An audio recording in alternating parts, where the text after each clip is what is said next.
Right now, somewhere inside your body, a slow fire is burning. You can't feel it. It won't show up on a standard blood panel. Your doctor has most likely never mentioned it.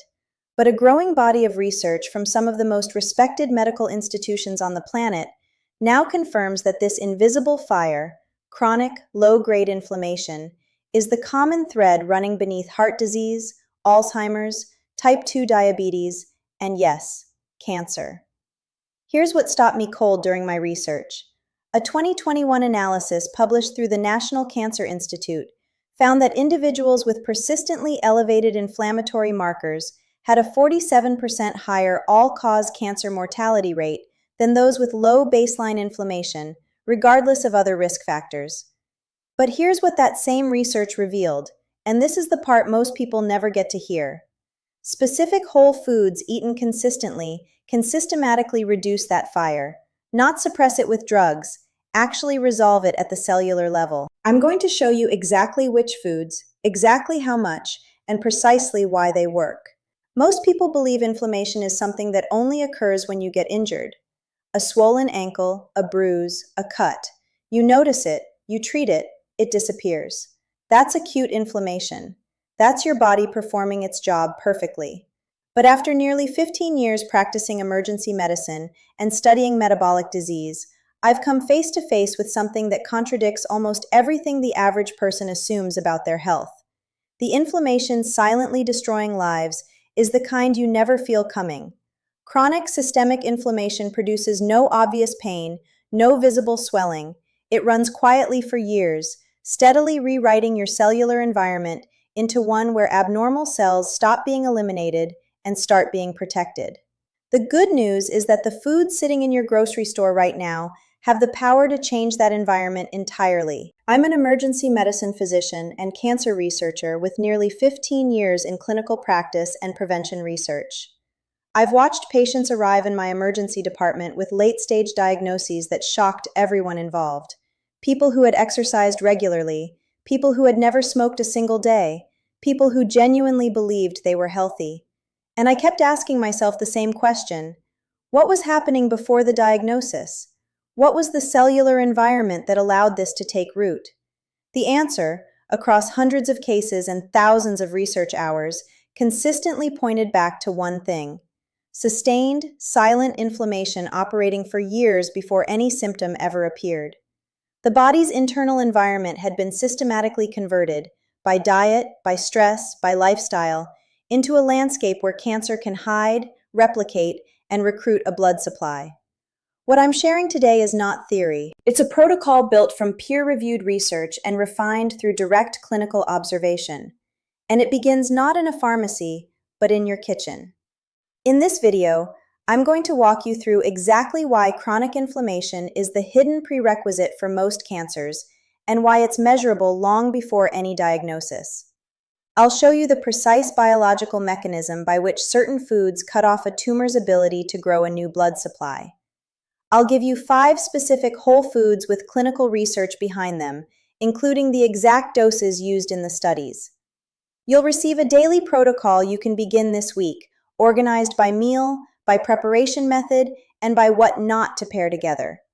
I'll cover the 3 most common mistakes people make when trying to eat anti-inflammatory, including the one that eliminates up to 70% of a food's active compound before it even reaches your gut. And you're going to understand why you have significantly more biological control over cancer risk than most physicians have ever communicated to you.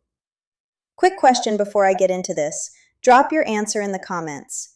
Do you currently eat turmeric or ginger on a regular basis? Just yes or no. I read every single one. One quick favor as well. I regularly receive messages from people who've watched several of my videos and only then realized they'd never actually subscribed. Would you take 2 seconds right now to check? It costs nothing, and it means this research reaches more people who are actively searching for exactly this kind of information. I want to tell you about a patient. I'll call her Margaret. She came to me at 63 with no cancer diagnosis, but a family history that deeply frightened her.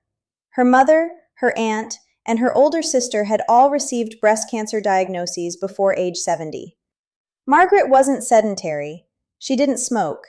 She maintained a healthy weight, but her inflammatory panel, specifically her C-reactive protein and interleukin-6 levels, was chronically elevated. Her physician had mentioned it briefly, but offered no intervention beyond suggesting she try to reduce stress. 11 weeks after beginning the protocol I'm about to describe, Margaret's CRP had dropped by 61%. Her IL-6, one of the primary cytokines that creates an environment favorable to tumor growth, had returned to a normal range for the first time in years. Her words to me were, "I feel like someone finally turned the heat down." I'll tell you exactly what Margaret ate and when later in this video. Here's how I want you to think about chronic inflammation. Imagine your body is a city, and inflammation is its emergency services, the fire trucks, the paramedics, the repair crews. When something goes wrong, an injury or an infection, those crews rush in, handle the crisis, and then leave. That's healthy inflammation. It arrives quickly, does its job, and goes home. But in chronic inflammation, those same emergency crews never leave. They're idling in every neighborhood around the clock, every single day. And here's the critical problem. Emergency crews in constant motion cause damage simply by being there. They release reactive compounds, signaling molecules, and cellular byproducts that over months and years physically alter the terrain of your tissues. Tumors don't spontaneously appear in calm, healthy tissue. They take hold in damaged terrain, tissue that has been chemically altered by sustained inflammatory activity. A landmark paper from the University of Texas MD Anderson Cancer Center described chronic inflammation as a tumor microenvironment accelerant, meaning it doesn't merely fail to stop cancer, it actively creates conditions in which cancer can evade your immune system's normal surveillance. If you're in your 40s or 50s, hear this clearly. The inflammatory damage accumulates silently for 10 to 15 years before it becomes visible on any scan. The window to intervene is right now, not after symptoms appear. If you're already past 60, research published in the journal Aging Cell suggests that the baseline inflammatory tone in adults over 60 is on average 3.1 times higher than in adults in their 30s, a phenomenon researchers now call inflammaging, which makes everything I'm about to share with you even more urgent. Picture yourself at 75, physically capable, mentally sharp, independent. Not lucky, not genetically exceptional, simply someone who understood this specific mechanism early enough to act on it. That future version of you is not a fantasy. It is a biological outcome, and it is being shaped by decisions you make over the next 6 months. Before I walk you through the 5 foods, I need to pause on something that genuinely surprised me when I first encountered it. After 15 years in this field, I believed I understood the relationship between diet and cancer risk. But there is a specific mechanism, one I'm about to explain, that I had completely underestimated. It involves the way your body decides whether to grow new blood vessels toward a developing tumor or starve it. And the foods that govern that decision are sitting in the produce aisle right now. The first pathway is NF-kappa B suppression, shutting down the inflammation command center. Think of NF-kappa B as the master light switch for your body's inflammatory response. When it's activated by poor diet, chronic stress, processed foods, and excess sugar, it throws every inflammatory switch in your genome into the on position simultaneously, upregulating over 150 inflammatory genes at once. Most chronic disease states, including the tumor microenvironments we just discussed, require NF-kappa B to be chronically hyperactivated. This is the mechanism connecting inflammation to cancer at the molecular level. Here's what is truly remarkable. Curcumin, the active compound in turmeric, has been identified as one of the most potent natural NF-kappa B inhibitors in peer-reviewed research. It physically blocks the activation pathway. It doesn't broadly suppress immune function. It specifically interrupts the chronic, dysregulated inflammatory signaling that creates hospitable terrain for tumor growth. The second pathway is anti-angiogenesis, cutting off the blood supply. Tumors face a hard biological ceiling. Without a dedicated blood supply, a cluster of abnormal cells cannot grow beyond approximately 2 millimeters. That is smaller than a sesame seed. At that size, they remain dormant, contained, clinically undetectable, and more importantly, completely harmless. To grow beyond that limit, a tumor must hijack a process called angiogenesis, the growth of new blood vessels, to construct its own dedicated supply line. It accomplishes this primarily by releasing a signaling protein called VEGF, which essentially tells nearby blood vessels to grow toward it. Anti-angiogenic compounds in food can jam that signal. Researchers at Harvard's Laboratory for Integrative Medicine have documented dozens of whole food compounds, including anthocyanins in dark berries and oleocanthal in extra virgin olive oil, that measurably reduce VEGF expression. Cut the signal, deny the blood supply, keep the tumor at sesame seed size indefinitely. The third pathway is NK cell amplification, restoring your internal security force. Natural killer cells are your body's dedicated cancer surveillance system. Their sole biological function is to identify and destroy abnormal cells before they can replicate. In a healthy person, NK cells are constantly patrolling every tissue, running a check on every cell they encounter. But chronic inflammation dramatically impairs NK cell function, as if the constant background noise of inflammatory signaling makes it increasingly difficult for your security system to distinguish the actual threats. Specific polyphenols, particularly those found in walnuts and wild blueberries, have been documented to restore NK cell activity, not stimulate it beyond normal, but restore it to the level it should already be operating at before years of dietary inflammation suppressed it. The research supporting all of this is not coming from fringe institutions. A controlled study out of Johns Hopkins University in 2019 followed 387 adults with elevated baseline inflammation markers. Participants consumed a daily standardized dose of curcumin combined with black pepper extract for 8 weeks. Researchers measured 3 inflammatory biomarkers, CRP, IL-6, and TNF-alpha. All 3 decreased significantly, CRP by an average of 39%, IL-6 by 31%, and TNF-alpha by 28%. The researchers' own conclusion was that the magnitude of reduction was comparable to what is seen with low-dose anti-inflammatory pharmaceutical intervention. A 23-year follow-up study from Harvard T.H. Chan School of Public Health tracked 49,000 participants and their dietary polyphenol intake against cancer incidence. The highest quintile group for anthocyanin consumption, primarily from dark berries, showed a 29% reduction in colorectal cancer incidence and a 34% reduction in cancer-related mortality compared to the lowest quintile, and this result survived adjustment for all major confounding variables. Now, I want to acknowledge something. Some of you are watching this with healthy skepticism, and that is exactly right. You've probably been told before that certain foods fight cancer and nothing seemed to change. Here's what separates what I'm describing from generic eat your vegetables advice. We are talking about specific compounds at specific doses targeting specific, measurable biological mechanisms, not vague dietary patterns. The difference between eating a cup of blueberries 3 times a week versus eating a single strawberry on Fridays is not merely a matter of degree. It crosses a biological threshold that determines whether the anti-angiogenic effect is even activated. That level of specificity is what makes the research compelling and what the protocol I'm about to give you is built around.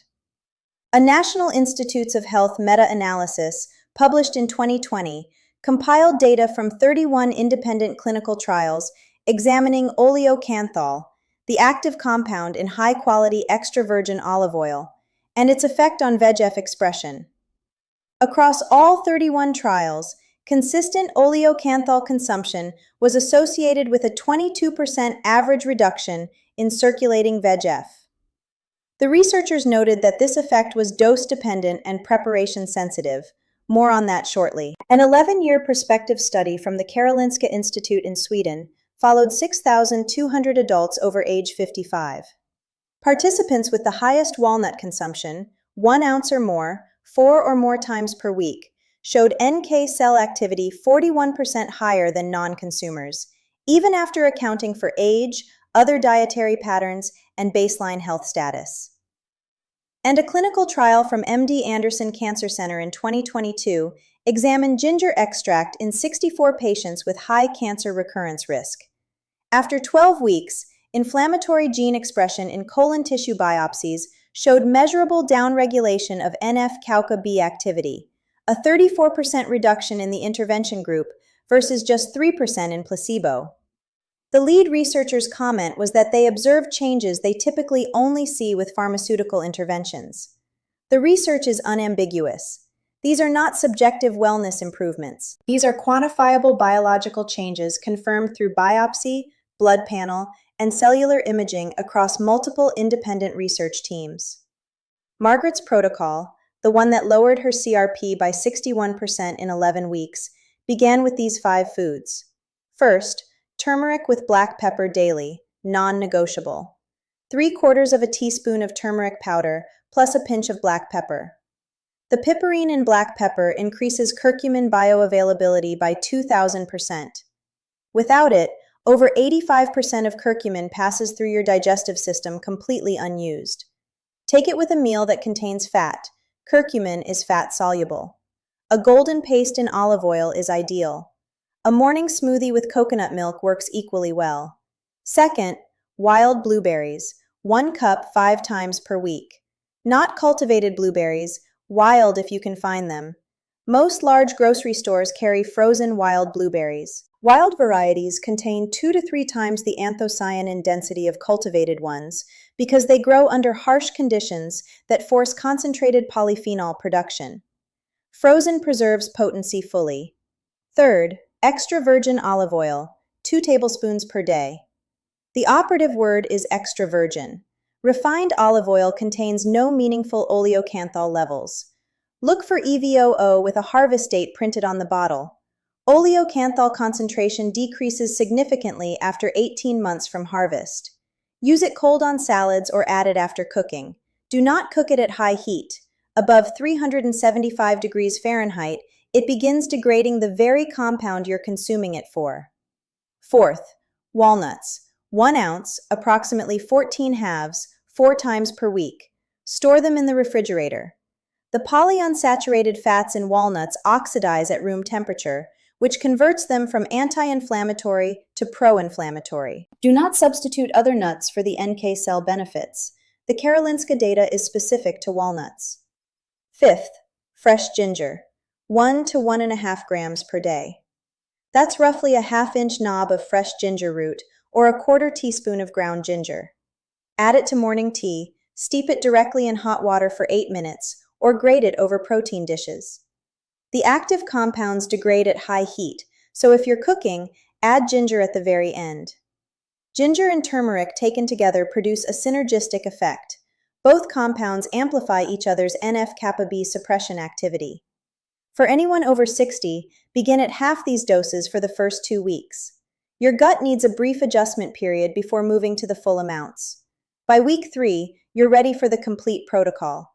The people who achieve meaningful, lasting changes in their inflammatory markers are not those who follow this perfectly for 10 days. They are the ones who build these 5 foods into their regular rotation and remain consistent for 90 days.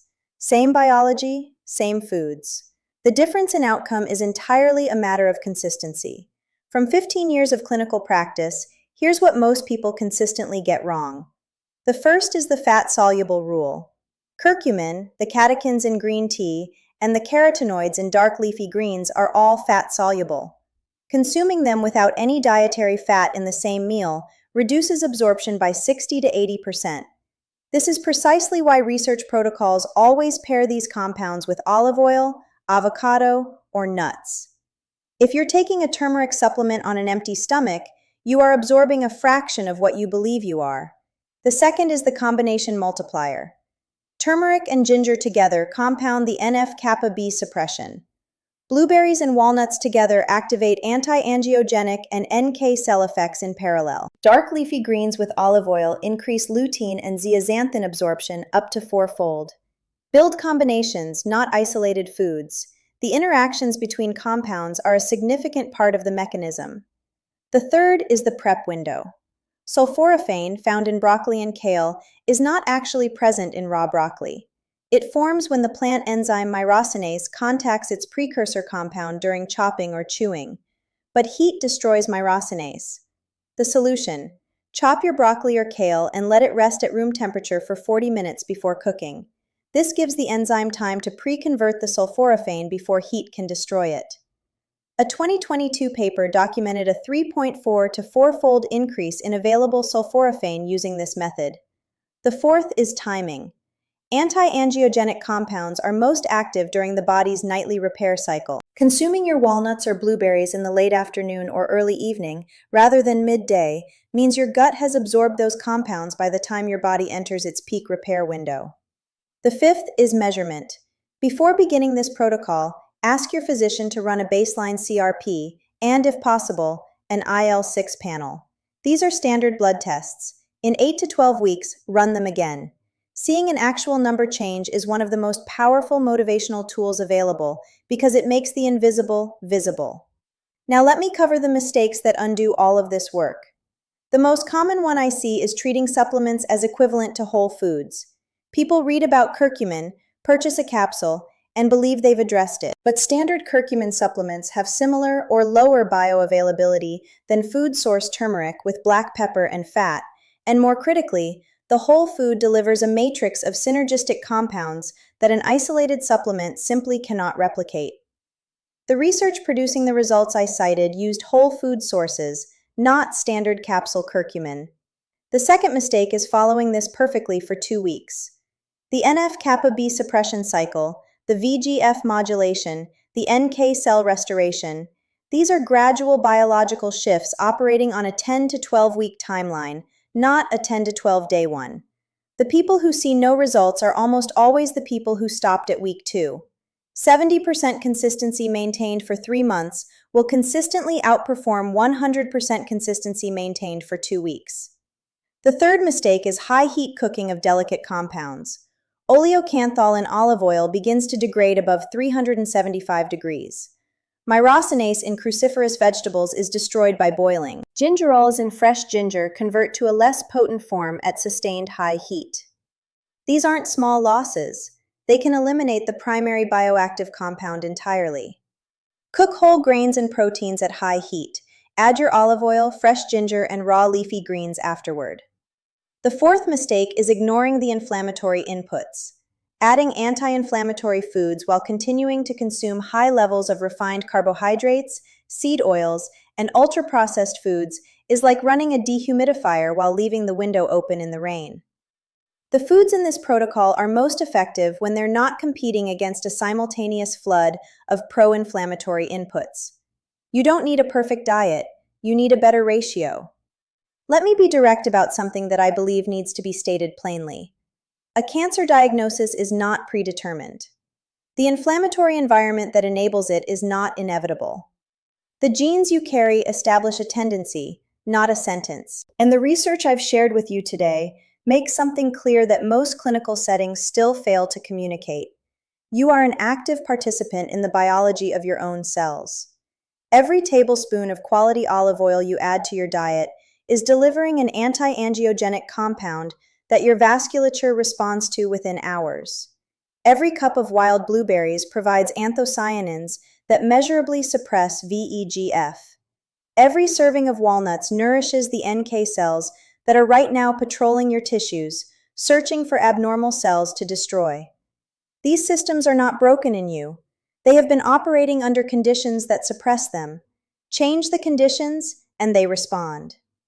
The people who dramatically shift their cancer risk trajectory over a decade are not people who received a genetic advantage. They are people who took their cellular biology seriously before a doctor made it urgent. That is who you are if you've made it to this point in this video. You have more agency over this outcome than you have been told, and you can begin today. Chronic low-grade inflammation creates the biological terrain where cancer can establish itself by suppressing immune surveillance, upregulating growth signals, and enabling tumor vascularization. 3 key mechanisms: NF-kappa B suppression, anti-angiogenesis through VEGF reduction, and NK cell restoration, can be targeted simultaneously through specific whole foods. The 5 foods with clinical evidence are turmeric with black pepper at 3/4 of a teaspoon daily with fat, wild blueberries 1 cup 5 times per week with frozen working equally well, extra virgin olive oil 2 tablespoons per day cold or added post-cooking, walnuts 1 ounce 4 times per week stored in the refrigerator, and fresh ginger at a ½ inch knob or 1/4 teaspoon ground daily. Combine them strategically, turmeric and ginger together, blueberries and walnuts together, leafy greens and olive oil together. Use the 40-minute chop rule for cruciferous vegetables. Measure your CRP before and after 12 weeks. Make the invisible visible. Your health is not written in your genes. It is shaped every single day by what you eat, how you sleep, and what you choose to do with information like this. You have more influence over this than you've been led to believe, and now you know exactly where to start.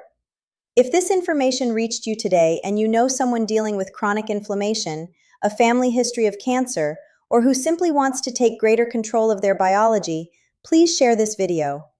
Cancer will affect 1 in 2 men and 1 in 3 women during their lifetime. The window to act preventatively is open right now. And if you want to go deeper, in my next video, I'm going to reveal something that genuinely surprised me during my research. A common breakfast habit that the majority of adults over 50 practice daily that measurably increases VEGF expression within 90 minutes of consumption, meaning it is actively signaling your body to grow new blood vessels toward any abnormal cells already present. Most people will be shocked to learn what it is. I'll see you there.